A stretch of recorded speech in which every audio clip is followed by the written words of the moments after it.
Thanks for downloading the Swearing In Podcast, where you'll hear the origin stories of those who chose to serve. So ground your gear, take a seat, and listen up. The Swearing In Podcast starts right now.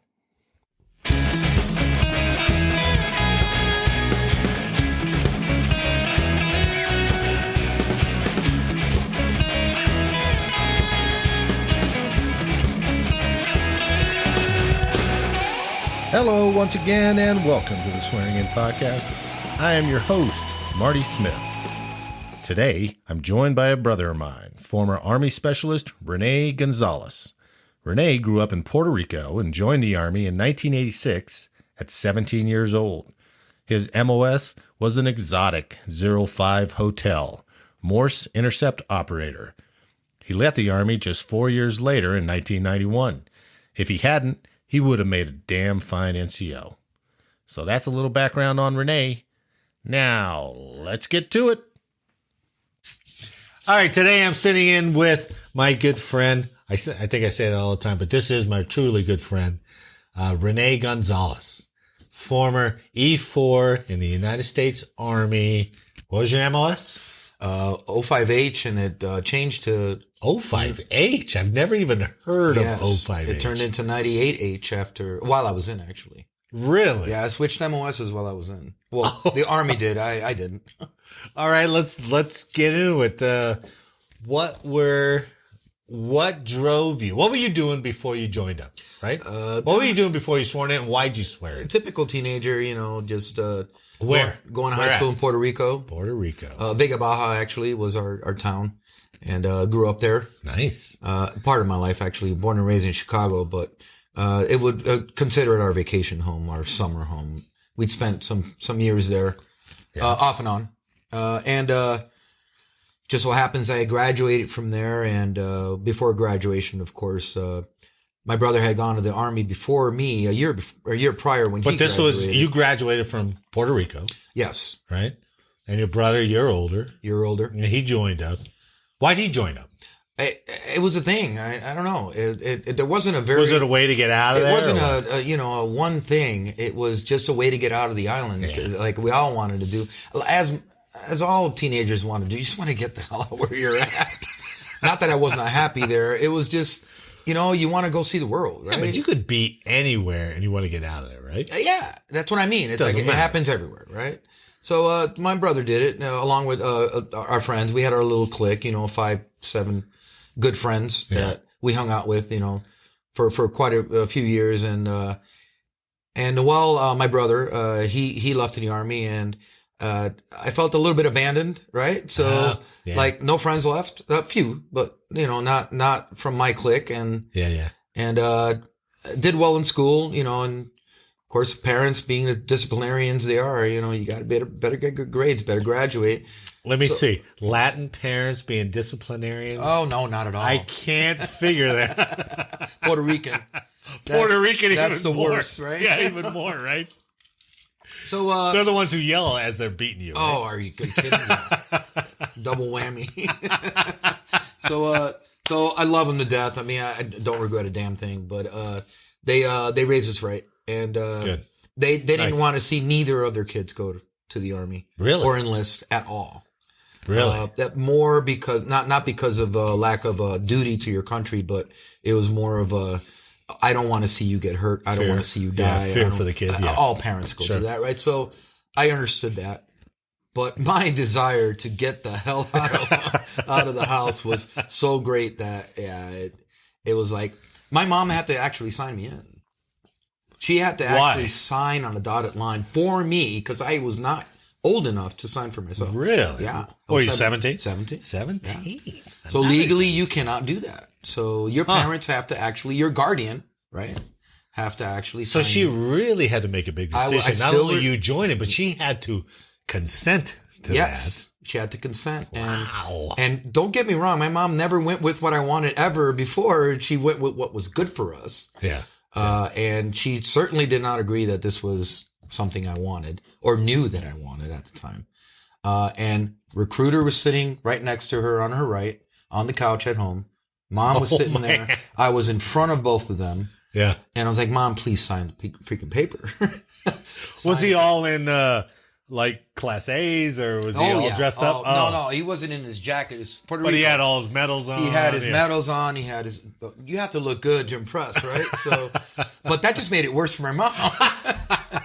Right. So my mom was like, Rene, you don't want this. You really don't want this. Whoa, she's saying that right there. Right in front of everybody. Oh, like, man. I'm sorry, son, but you don't want this. I'm like, Mom, please sign the papers. Huh.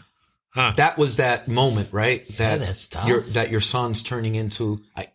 Sure. I'm assuming this is what she thought.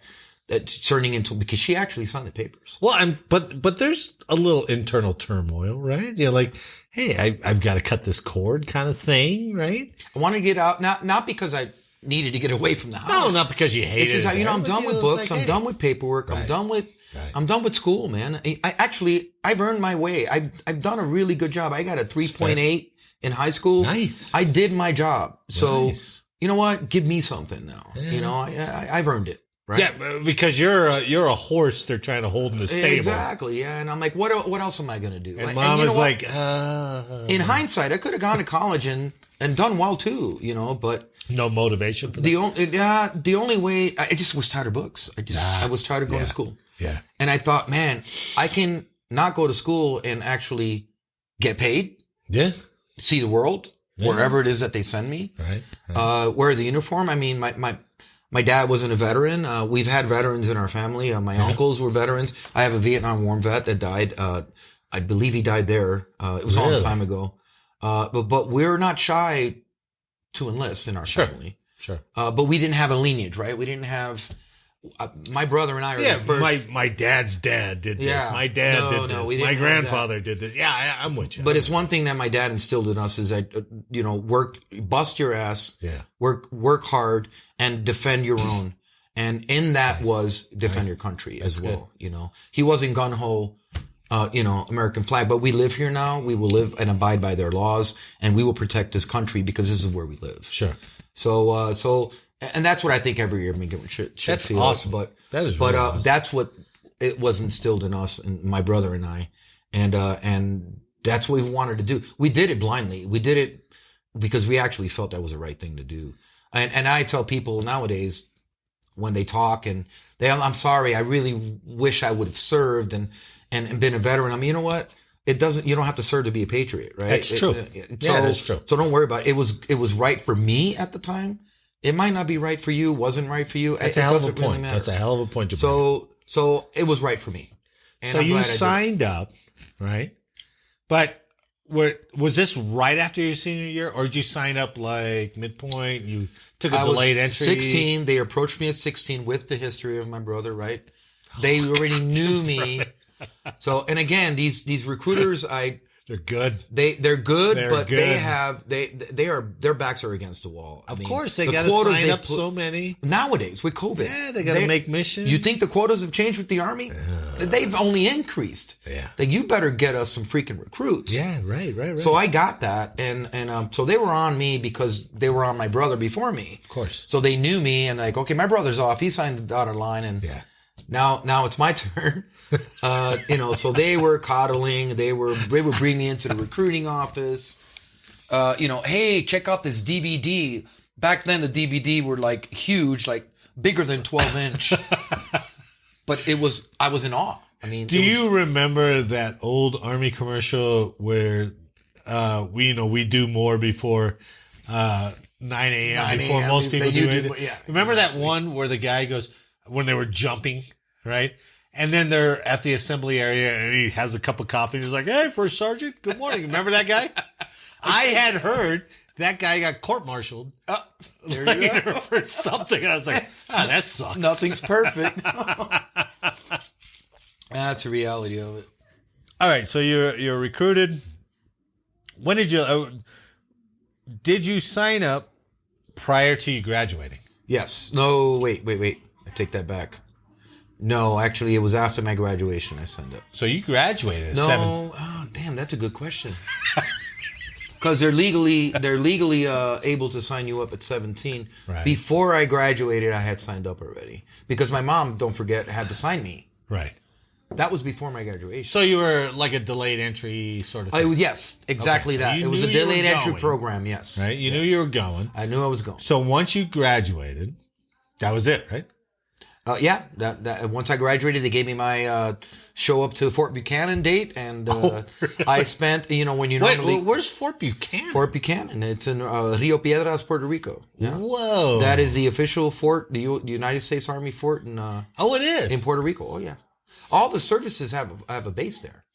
Navy has a base. No idea. Yeah, Army has a base. Air Force, everybody has a base there. So it's massive. It's really big. Well, actually, not at the same location. Oh, okay. They're different. And Navy actually used one of our inlets, or little, I don't know what they're called, islets, but where it's inhabited, and they used to do bombing runs there, dude. Yeah. Which the Puerto Rican government protested, and Puerto Ricans as well, and that actually got canceled. They couldn't use that. Whoa! They couldn't use it anymore. Really? Yeah, that's where Navy came down, and who doesn't want to go to Caribbean and shoot some freaking bombs, man? So.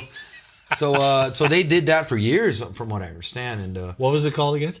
What's that? That fort that you left out of. Fort Buchanan. Fort Buchanan. Yeah. Buchanan. That's crazy. So from Buchanan, they flew you to Dix? From Buchanan, they flew me to Dix, yes. And that's where you did basic? I remember Greyhound. So you swore in at Buchanan? Yes, I did. Okay. I swore in at Buchanan. And that was That was 1986. 86. Nice. And like I said, I only got a week worth of vacation. You know, you get your summer vacation. Really? You graduated? I didn't even get my 2 weeks months, worth. man. Swear in 1 week up to Dix. Yeah, up to Dix in right the away. Summer, miserable. And I was like, I'm all like, okay, it's gonna happen. So it's gonna happen. New Jersey in the summer. Oh, I did not realize. Never been to New Jersey in my life, and I didn't realize how hot this was going to be. Oh my god! But it's freaking desert kind of weather. It's humid and humid. Yeah, and humidity. So imagine, your full BDUs and 70-pound rucksack and that was a whole winter weight canvas. And this is new BDU, so it's not even broken in shit yet. Boots aren't broken in yet. Miserable. And I'm humping, right? So anyway. I was gung ho. I was like, man, I'm not only going to do this. I'm going to try to be the best I can at it. Good. And yeah, I had a really good, if that isn't even a thing, I had a really good basic training. Really? Yeah, in my opinion, because no kidding. Because a lot of guys dropped out, as you know, a lot of guys can't make it when they hit. Did you feel? Because when I went, I sort of had this feeling. I was like, I hate that people drop, but it kind of emboldens me to keep going. Did you have that same feeling? It makes you feel like a survivor. Yeah. Kind of. Yeah. You realize firsthand that not everybody's cut out to do this, man. That's not true. Not anybody can do this. And you just can't flippantly get through it. Yeah, that's it. You can't just breeze through this thing. Right. I mean, you got your drill sergeants on your ass all the time, 24/7. And if you're not on the ball, you're going to seem weak or seem like you can't do it, can't handle it. But I was like, man, I took the challenge to I was like, man, I'm gonna freaking win this thing. To the point where I won Soldier of the Cycle for no kidding. Yeah, I did. I got my medal still. Badass. My medal says if your name is not on it, you don't own it. That's good. Yeah, so that's good. I wanted to be the best there. I wanted to prove to my parents that. I mean, I kind of knew I could, but that, you know what, you did the right thing. Yeah. Your son, yes, has gone to. Yeah, he's not slacking. Yeah, he's not smoking out back behind the class. This isn't an excuse not to go to school and right. I did the best I could with basic training, and I had the best drill sergeant in the world, Sergeant Sharp. And did he ever try to frag you? Did he ever try to? No, he was one of the most respectful. Whoa. As opposed to every vision or every idea you have of what a drill sergeant is. Sure. He was strict, he was stern, but he was the most respectful man I've ever met at that point. Right? Nice. And he took me under his wing. Was he a vet? Was he a Vietnam guy? Maybe. I don't know. I didn't ask him. It's one of those things you don't ask your drill sergeant. It's weird in the mid-'80s, right? Yeah. Because you can get those guys who are 5-6 years in and they're just really good NCOs. Right. Or you get the guys who are 10-15 years in And they're like, "Yes, Vietnam." This guy was like, man, I don't know who to compare him to, but he was like a scholar, like, no BS. Yeah, this guy is strict. Still drop you for doesn't push-ups give you all the time, all the time. Yeah, doesn't give you any. He doesn't give you any indication that he's the kind of guy that doesn't deserve to be there. He was definitely earning of his stripes. That's a great point. Yeah. I saw him and I respected him immediately. Because I know there were some DIs, right? Or some DI, I think that's a military or Marine term. Yeah. But there are some drill sergeants right. who were kind of forced there, right?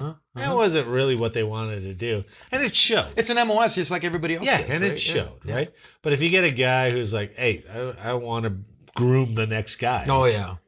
The guy was spit shined. Creases, right? Starch. I mean, that BDU. I've never seen a more perfect BDU. Since then. I mean, really, he had the best BDUs I've ever seen in my life. So, that's awesome. But again, it gave me that example. This is the way you're supposed to do it. Sure. And again, I wanted to make my parents proud, but myself proud too. It's like, I'm in it now.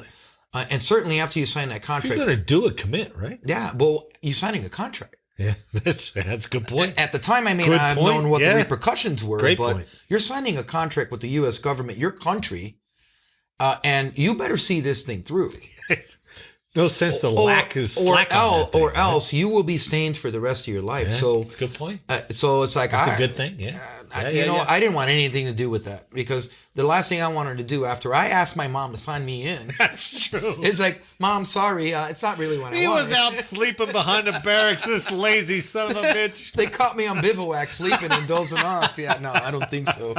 I took it pretty seriously. At 17, 18, I took it pretty seriously, and it kind of jolted me, and it made me grow up a lot faster. Sure, yeah. Especially at 17. So you get out of basic, you go into AIT. Where's your AIT? Fort Devens, Massachusetts. Massachusetts? It's about 4 hours. Devens? 5 hours north of New York. And that was for MOS what? MOS 05H. 05H. God, which is now non-existent. It's now 98 hotels. And I think that is even non-existent because we're not doing Morse code anymore. So really? Yeah. No, that's right. Yeah. It's a Marine thing. Yeah. So, but surprising to me, I learned that not only Marine was still using it at the time, but military was using it widely still when all these other technologies have been come out. Okay, so 05 hotel. Right.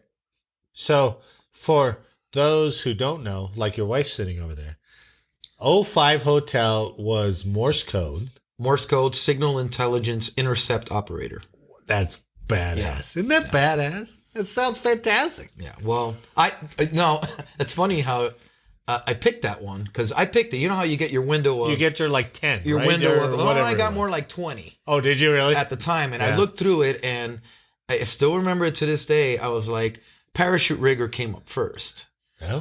Those are the people that repair, and maintain. You're packing parachutes all day long. Maintain them, repair them. Right. And I kept thinking to myself, if I screw up on a stitch here or there, I'm responsible for somebody's life. Somebody's cannonballing in. I ain't doing it. No, sorry. No parachute rigger for me. Fair. So this huge title came up. Morse code, signal intelligence, top secret, blah, blah, blah, blah, blah. Badass. I'm thinking, man, I'm going to be a spy. Like, yeah, sign me up, man. I'm serious. I'm thinking at 17 years old, I'm like, I'm going to be a spy. Yeah, sure. This is what I wanted to sign up for the whole time. That's badass. So, they make it look good on paper, though. All right. So tell me how I've heard many people do the Morse code. Mm-hmm. Hey, I know Morse code. I know Morse code, right? But how do you do that? You got to live, eat, sleep it? Does the dots and dashes? I dreamt it. Just permeate you? To this day, I keep claiming to people that, ask that I got brainwashed. You had to. This was a brainwash. Because Dad... Now, that's not a bad thing. My dad knew Morse code, right? Yeah. He got trained in that. Yeah. And he would sit there and he'd go, and I was like, and he goes, that's what that is. And I was like... Okay, you're either right or you're insane. 32 years later, I still do it. Something comes up all of a sudden on a commercial, because that's all that comes up now on really? Commercials. Yeah. You hear the commercials, and I tell everybody to shut up. it Can you snaps get me. it? You I can still get it. No kidding. It's got to be quiet, and I got to hear it. Wow. I can still get it, and I can send it. And I've never been taught to send. Wow. But I can send it because I can hear it.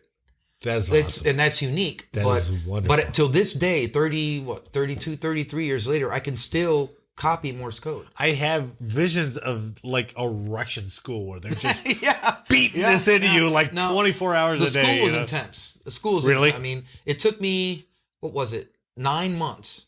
And there is no time frame. Yeah. There is no time. You either fail or you pass this course. Oh, really? There is no time frame. Oh, my God. Well, I mean, I guess if you go to 12 to 16 months, you're either going to get They're it or going, you're hey, not. this guy's not You're good. going to another MOS. Okay. We're giving you something else.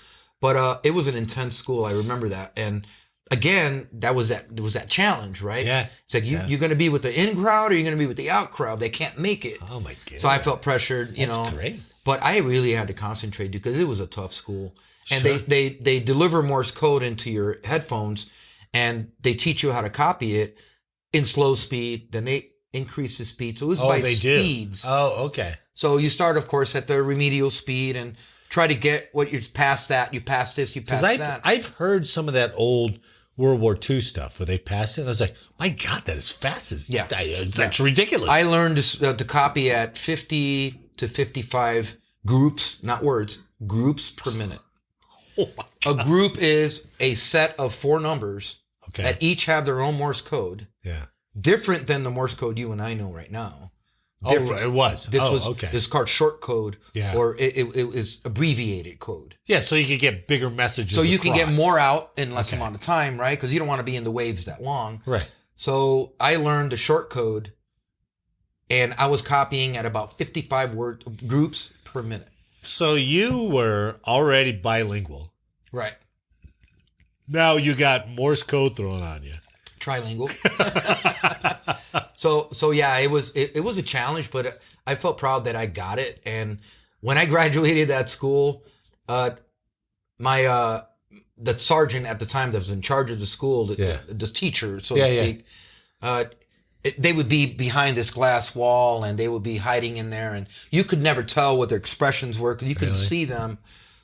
You were just head down, headphones on. Like, man, I gotta pass this. Man, I gotta pass this. The I speed. know that sweat, knowing that they're looking over you. Yeah. I understand that feeling. They're hearing right? what you're doing. And you're They're trying. seeing your keystrokes And all you in a can think computer is these in guys. their room. Yeah. Oh, these guys want me to fail. They want me to fail. And I kept trying for months to try to pass this last speed. Oh yeah. Because it was 20 groups per minute for you to pass Is to that school. is that like? That's where you that's pass the to school. passing. You get Okay. better after. I got to 55 after because there was no Wow. pressure. You went from 20 to 55. I went from throughout. Yeah. Sure. So I got to the point where I was falling asleep and my fingers were still going, dude. Oh, And I was still accurate on there. So anyway, but my sergeant, I didn't even see him because I was so concentrated. He taps me on the shoulder. He's like, "Come here." Like motions me to the office. I'm like, what the hell did I do now? right. Did I fall asleep? Did I screw up that bad on the test that Sure. they need to talk to me, or am I going home or to another MOS? That's right? the worst. So I wasn't going home. I was like, if it doesn't work out, it doesn't work out, right? But I'd be disappointed. He's like, "Hey, Rene, you passed." Or no, sorry, Private Gonzalez, you passed. Oh, Right? Because no one calls you by your first name. But that's true. But I was like, "You're kidding me, right?" He's like, "No, you're good to go." 9 months after I landed on that school, and it took me that long to get to 20. But there was people there after me, and there was people that left before me. So there were better guys than I. But it was tough, and I was just happy to freaking to get out of it. So you graduate. Where do they send you? They sent that's a funny story. My orders were Okinawa. Okinawa. Okinawa, Japan. Those were my initial orders, and I thought, Oh, your floor had to hit the ground. damn it, I'm gonna be fucking jaw cold. had to hit the ground. I on just that, left right? Fort Devens, where it's freaking cold as shit. Now, don't forget, I'm from Chicago. I know cold. Yeah. Fort Devens was colder than that. Whoa. So I'm thinking, Okinawa, that's even colder than that. All I could think was snow. Japan, yes, but snow everywhere all the time, and you're not gonna you're not gonna enjoy it. Right? Yeah. So, interestingly enough, my orders got changed right before I left. They got switched to Honolulu, Hawaii. Huh.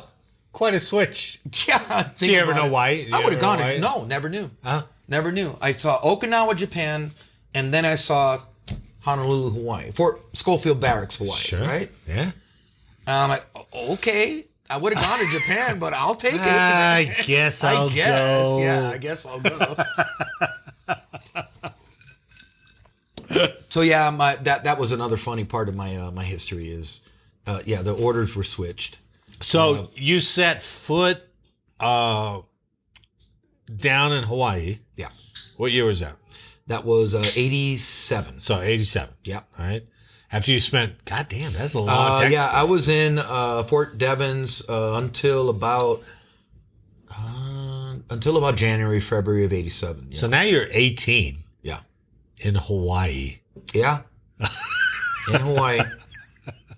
And I don't know what the hell I'm doing. So now you go up to Schofield Barracks, right? But you were actually in Cuneo? Yeah, Schofield Barracks is where the base is. Right. Field Station Cuneo is where I worked. Cuneo. Which was about a mile to, I would say. Yeah, I think it's a mile to the east south. there. I can't remember. Yeah, I know it's in the tunnels. 30 years right? later, yeah. It's in the tunnels. Quarter mile through a tunnel into a 5-story structure underground. That's where I worked for. And that's where you spent your 4 days freaking years. in Hawaii. Yeah. Now, don't forget. Underground. Rotating shifts, 6-2s. So what does that mean, 6-2s? So 6-2s means rotating shifts on top of that. Yeah. Is that you're on 6 days or 6 shifts. Oh. And you're off 2. How long were your shifts? My shifts were 9 hours. 9 hours. Okay. Yeah, right? Yeah. But you're on 6. So your regular week is out the freaking window. Sure. Your Monday through Friday does not exist anymore. No. It's 6 on, 2 days off. Yeah, so you go Monday through Saturday, then you go Tuesday through then Monday. I go Sunday. Yeah, exactly. Oh, but God. every time you went back, it was a different shift. Oh, rotating shifts means you go days for the 6-2. And then you're on then you swings, start mids or swings 6-2. Right. Then you start mids 6-2. Yeah. For 4 fucking years. Sorry, I didn't want to say that. No, that's all right. That's how we felt, man. It was like, I know. It's maddening. who can get... Now, the only reason I survived that was because I was young. Sure. No one can survive that. Your body doesn't get used to a freaking shift. You never do. No. Your biological clock is Not like, what the that. hell day is it? What's going on? Which makes it... But you made up for it. I know you made up for it on the 2 days off. We didn't sleep when it was mids. Don't forget, when it's mids, you get off at 6:30 in the No, morning. you're up. You get up at 6:30 in the morning, though. Yeah, that's a bonus day. Right. You should be sleeping. It's an extra... No. And then you have 2 days. Now you're up. Now I have 3 days Yes. off, so I didn't sleep a wink. So you drove. I got 3-day weekends, weekdays, if you want to call it. But the 6-2 was so grueling for not only me but for everybody there. Ironically, I hate that this happened. As soon as I got out, about 6 months later, my buddy that was still in called me. They switched us. We're not doing 6-2s anymore. Yeah, exactly. Now, don't forget the mission was, of course, 24/7. Well, let's go back to it and let's talk about what the I don't know if you can say it without it being declassified or anything. It's been over 10 years, so I can talk about it. Okay. Yeah. So your mission, once you went on shift, right? What were you listening for? What were you listening to? We were tapping into via satellite to Beijing, China. Whoa. No, provinces in China. We had others, Beijing and I forget the names of them, but we were pretty much concentrating on Eastern Asia. Wow. Is what we were hitting. Yeah. And all these back in the day when the shuttle was taking off and satellite here. Sure. SpaceX is doing it now, sending up satellites all the time. Every time the shuttle went up to quote unquote unload a satellite for whatever they thought it was going to be, it was for us. Sure, meaning the NSA. I worked directly for the NSA. I was an Army employee, but we worked directly for the NSA. They handled all our information. This is secret stuff for whoever's listening out there. I can talk about it now. I was sworn to secrecy for 10 years. Yeah, that's awesome. So NSA would directly monitor or supervise us. And any information we gathered went straight to them. It wouldn't even go through the Army. It wouldn't even go through the Army. This was a direct line to... So you were listening to intercepted comm stuff? I would intercept it myself. Yeah. So I would intercept. 80% of our mission was surfing the waves. Wow. Just high tech, the highest tech you could get at the time. Receivers, and you had the dials, and it was just like the old school movie. But it was digital. It was high. I mean, for what it was high tech stuff. We had the best. I knew we had the best equipment at the time that we could get. Yeah. And with these satellites that were, of course, hovering above us, we could tap into any communication above that region of China at any time that we wanted to. So, knowing that, tell me your Tienanmen Square story. Tiananmen Square.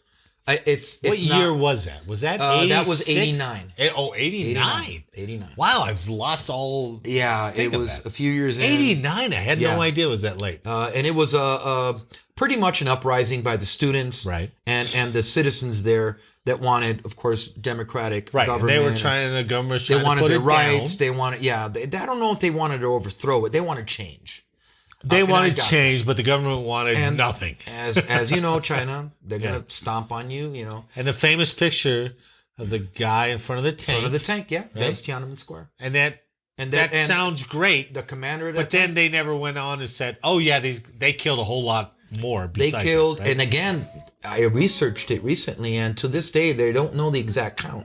Of course, it's China. They killed hundreds after that. They killed thousands. Oh, thousands. The count is from hundreds to more than 3,000. Because I know, like, my daughters and stuff, they've all seen the picture. Yeah. And that's the students protesting. Exactly. But then you go, oh, yeah, they killed hundreds after that. But you're saying thousands after that. Thousands.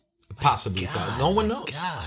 But think about it. A regime, a government that doesn't have to answer to anybody. Yeah, right. They can do whatever the hell they want. So Absolutely. I think it's more towards the thousands than it was the hundreds, right? So what were you picking up? So since we were picking Or up... can you say that? You can say I it, can right? say. Okay. Since we were picking up that region of China, Yeah. we automatically picked up all the military chatter of the units that were sent in by the president at the time. Yeah. Oh, is it a president or is it a dictator or whatever? So the dictator at the time sent in military because they would not disperse. They would not listen. They would not go home. Right. It's like, you know what? We're going to take you out by force. And here goes the tanks. Here goes the... And you got heads up on all that. We tapped into all their communications as to who was moving where, Whoa. when, tanks, artillery, you name it, battalions that were moving. And all you could do was just like funnel that up to the NSA. And the way it worked was like I tapped in. Again, to me, it looks like gibberish. I copied it correctly. I got it into my system correctly in the format that we were trained to do. Okay. That goes to an analyst. The analyst puts it into whatever category or groups or analyzes it. Sure. The analyst then forwards it to NSA. They figure it out. So I never knew what I was copying. That's another interesting part of it. I never knew what I was copying. And in hindsight, it was smart because if you knew, and there was an oh shit moment in this freaking then you're liable, text, right? No, not liable. I'm going to forget what I'm doing because I'm reading as I'm copying. Oh, good. Yeah. I'm just copying what's being sent. Good point. Yeah. So I'm like, so you are a robot doing at that point. This could be the president is about to be assassinated, and I would not know. It's just code to me. Yeah. I didn't. There was the analyst was the next step. The analyst would analyze that, and what that person knew, they could not share with you. You could, you couldn't. We couldn't even go to our houses, and that could be your best friend. That guy that person would go to jail if they divulge what I copied. Yeah. Yeah. So it was segregated that way on purpose. So I never knew what I copied. The only thing I knew that I copied was SOSs. Oh, really? And those were even. I mean, SOS is a typical save our shit. That is a distress call. Yeah, did it. Right. And that is a distress call from a Marine vessel in the area you're covering. Right. And I got, in my 4 years there, I got 2 of them. And those were even bigger deer than Tienanmen Square. When you caught those. So are those friendly? Those SOSs? it doesn't matter. Oh, no kidding. It doesn't matter. Russian, Chinese, if they send out an SOS, you're obliged, and the United States still does this to help that distress. So vessel. somebody is that far along, they'll like pull it, just send it. Yeah, because when you send that is we're so done. you can't just jack around and joke with that. No, that is when it's an SOS and it's very distinct. I mean, it's distinct on purpose. Okay. Because nothing else sounds like it, or acronyms that even come close to it. Like your first one, right? When you heard that come, you're like, holy shit. Yeah. Well, you have to verify, right? Because it's continuous. It's repetitive, right? Yeah, yeah. So it's like, did I hear that's right? And you're on the same frequency, so you wait and you hear it again. By the time you hear the second one, it's legit. Yeah. Because people aren't playing. Back in the day, they won't play games over the radio. Not the frequencies we were surfing. Right. Those were legit. Right. That area kind of frequency. And I picked it up and then I verified, right? Yeah. You know how you verify that? Okay, am I hearing this right? Sure. Go to this channel, go to this frequency. Yeah, because the last thing you want to do is to go, oh shit, maybe I missed this up. You're hearing this, right? Or you didn't hear a shit. There's nothing there. Right. So I'm like, hey, check me, right? My buddy on the side, I had a buddy on each side, check this frequency. Yeah. And he checked it. And do you hear what I hear? Yep, it's legit. We call our platoon sergeant, squad leader. Hey, we're hearing this. They listen to it. It's legit SOS. They call their superiors, and all hell breaks loose. Do you know? Did you ever find out what the first one that you ever heard was? No. What? Or either the second one? No, because what happens is they use us to triangulate that position. Okay. So we're one recipient. Sure. They got to confirm it to others. You got to get some other... And with our signal, we can triangulate where it's coming from and get into the general area where where the distress is coming from. But after that, I just lay back on the fact that I hope I helped whoever it was. It might have been too late. I don't know. But it was a legit SOS both times I got it. That's still going to make you breathe hard after the shift. Dude, like, you know what? I went home like a fireman or a police guy goes home and is like, you know what? I saved a life today, right? You think, you hope. Right? You hope, right? But at least I heard it and we were able to act on it. And hopefully it turned out good. I don't know. So you had your time down in Honolulu. You had your time up in Waikiki. More than a time, yeah. Did you ever go up to the North Shore? Yeah. Oh, the Sandy Beach is where the waves break right on the shore, right? Yeah. Remember, you heard that? Going up through the pineapple fields, going up to Sandy Beach, right? So I went up Sandy Beach. I did the body surfing and regretted it. Oh, yeah. Well, dude, I was boogie boarding in Puerto Rico. Come on. That's true. So I learned how to surf in Puerto Rico. And actually, I tried to hit the waves in Hawaii and way too big I wasn't as mature as I thought it was as a surfer. So I got to Hawaii in 95, right? Okay. And you were there kind of a decade before, I was there, right? Yeah. So, and there were so many people there. There were so many people. Oh, yeah. It was just, it sucked to go down to Waikiki or Honolulu because the traffic was unbearable. And the natives would hate it too because, I mean... the natives hated us anyway. All the time. Ever since Pearl Harbor, they hated us. I know. They we're invading their freaking island. I mean, what the hell are you doing here? Right. Who cares if it's a state? I don't want you here. Did you ever stay at Kalioa? That, the military high rise? No, not the military. Actually, yes. I did. I think it's in Honolulu. It's in Waikiki. Oh, it is in Waikiki. Yeah, it's in Waikiki, and that's where I spent my 21st birthday. No at kidding. That hotel, yeah, with a bunch of my friends, yeah. 21st birthday in Hawaii. After I had been in already for 3 years, yeah. All right. I know your daughter's right behind me listening. I know she doesn't want to hear about your 21st birthday. We can. So we'll do that in another episode. We'll but why'd you decide to get out? Got to the end. I was getting short, right? Yeah. We had. Hey, you get posters of the. You're hitting your re-enlistment time, right? Yeah, and re-enlistment for that MOS at the time was $40,000 re-enlistment. Oh, there was a bonus. There was a bonus. Oh yeah. They needed us. At the time, they didn't tell us why, but they just needed us. They offered me a better schedule, a better position somewhere else, whatever. Well, you probably should have been sniffing E5 by that time. Right? Yes. Actually, I would have gotten E5 before I got out. Okay. The points were there. Yeah. Right. You Yeah. know how, Yeah. like, points Yeah. fluctuate. Absolutely. But I thought, you know what? If I go E5, I actually might consider staying in. So Yeah. I was like, and kudos to you that you did your 20 years, dude. I But really, there's decision points. I really right? admire There's that, decision dude. points. No, I wish I did, but I don't regret it that much. No, you know, sure. at the time, I did my thing. I did my job Yeah. to the best of my abilities. Time to move on. And, and family life wasn't so great because of my job and the shift work. Yeah. Don't blame the job. Yeah. It is what it is. I don't blame the Army for anything, but my wife at the time and my son at the time, we didn't know what the hell we were into. Yeah, and that makes a big difference. Yeah, it does, You know? man. And don't get married young, because now if you got married young and you're just living in your old hometown, I mean, not a big deal, right? Sure. That's manageable. But traipse them along, because you probably would have gone to Korea.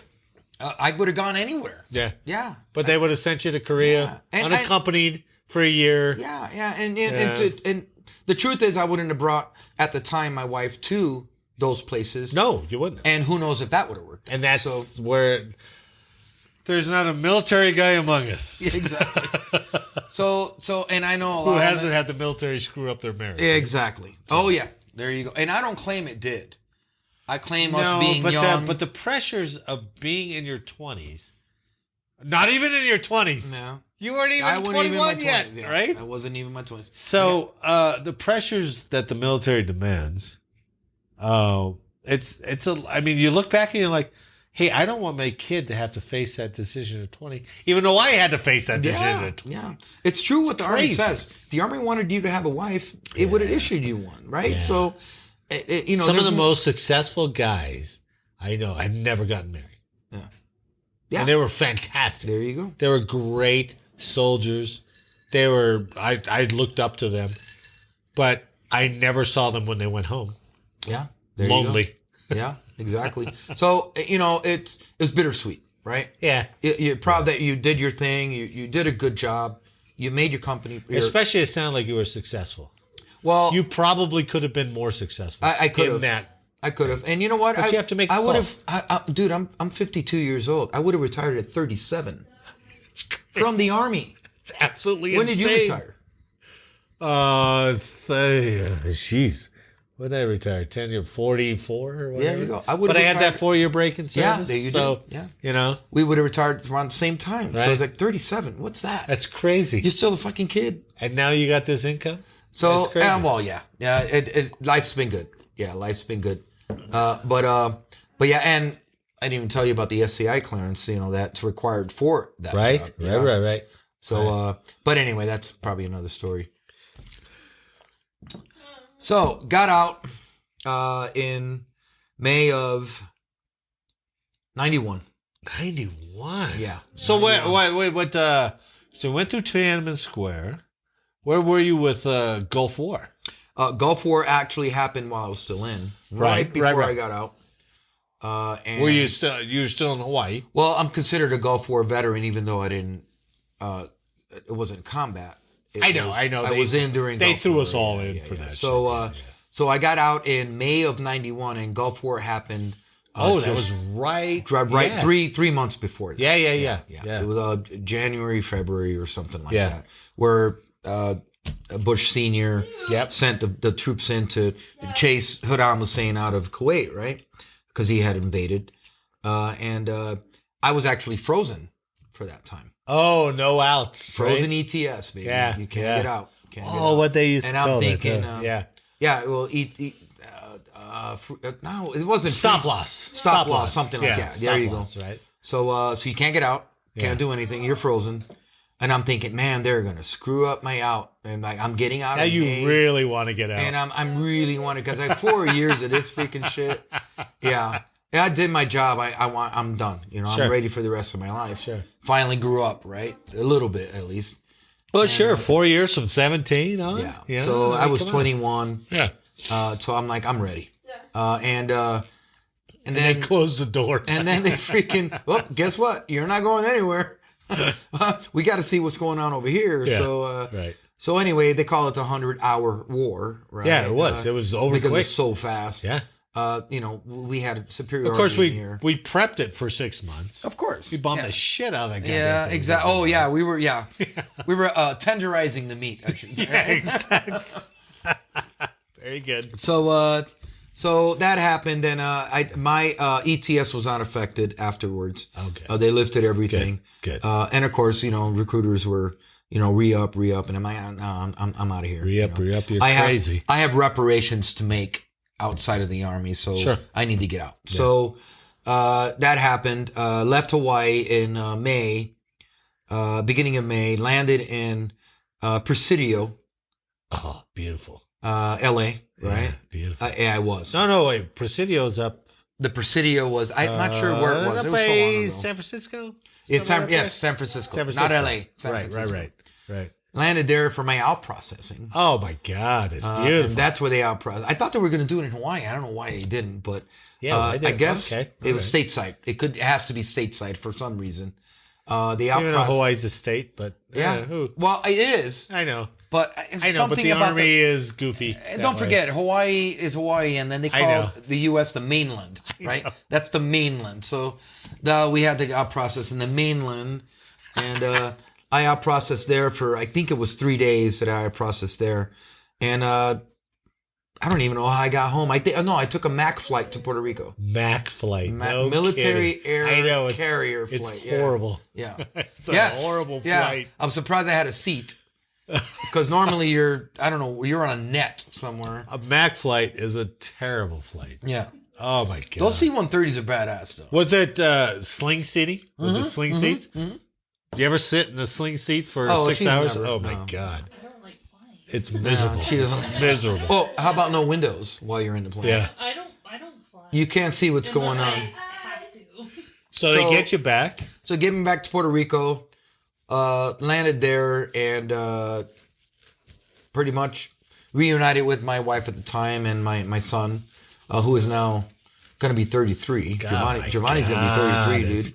Brilliant. And he was actually 5 maybe at the time. Yeah. And yeah, that was it, man. It was like it was a ride. It was a ride of ups and downs, mostly downs. But I never faltered on my duty to what I signed up for. Do you think some of those tenets that you learned from the military carried over? Good point. I think it did. Yeah. Good point, because my dad's always been a disciplinarian, and therefore I am too, to a lesser extent. But I got it. Therefore, I think that helped me succeed in the Army when I was in it, as much as it did you, because your dad was kind of hard work wins, right? Yeah, that's all. Yeah, it's all your dad. You bust your ass, and you generally get rewarded. And yeah, exactly. And you know what? I busted my ass, and I did. Okay. You can't bitch about what you don't like. You can't bitch about shift work. It is what it is. Suck it up and get it done. And I did, and I'm glad I did, and that's why I'm proud of my service now, and I'm proud of. I mean, I just got a brand new Army jacket, and I may be. By younger standards, I may be an old fart, but you know what? Go through what we went through, right? And then come back to me and let me know how you feel. Damn right. Yeah. Former Specialist Rene Gonzalez, it's been a pleasure talking to you. Thank you for your story. I appreciate it. I think your show is awesome, dude, and thank you for doing this, actually. You need to keep getting veterans on this thing, because more veterans want to tell the story. My wife hasn't heard this story in 20 years. Good. Because there's just not the moment to talk about it. I actually heard some stuff. Now we'll see if she downloads the podcast. Yeah, now she'll download and listen, right? Good Thanks, job, Rene. Man. All right, brother. Okay. I know in the interview I said Kalihoa Hotel when it's really the Halikoa Hotel, and Rene was right. It is in Waikiki, not Honolulu. I guess I really should watch how much I drink when I do the interviews. Anyway, that was former Army Specialist Rene Gonzalez. One thing about Rene, he is the king of all barstool sports, and try as I can, it's still a rarity for me to ever win in darts or pool or horseshoes against him. I'm also lucky to be friends with someone who is so proud of his service. I hope you enjoyed today's episode and make sure to download the next for more service origin stories. So until next time, on your feet and fall out!